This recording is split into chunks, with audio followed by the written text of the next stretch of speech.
10 ans déjà, après s'être interrompu en 1956 au bout de 73 ans d'exploitation à Lyon, le tram fait son grand retour le 2 janvier 2001 avec T1 de Perrache-Aladoua et T2 via Bron-Saint-Priest. Depuis 1996, où on a fait le premier plan de déplacement urbain en France, nous avons voulu reconquérir l'espace urbain aussi bien dans la forme que dans le fond à partir des transports en commun.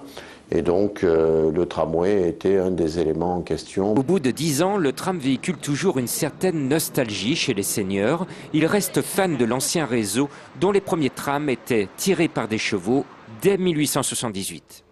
C'était l'ancien avec des plateformes au bout, il n'était pas fermé au bout, etc. quoi. On s'amusait beaucoup, on rigolait beaucoup, mais ce n'était pas du tout les mêmes liaisons que maintenant. Pour les commerçants, le tram a ses bons côtés, comme ici au Charpennes, et ses mauvais côtés quand il vient prendre la place de la voiture des clients. D'avoir passé l'avenue Berthelot en sens unique suite à la construction du tram a fait que le commerce a décliné assez rapidement sur l'avenue Berthelot. Après T3 livré en 2006, T4 en 2009, le Citral poursuit sa multiplication des trams.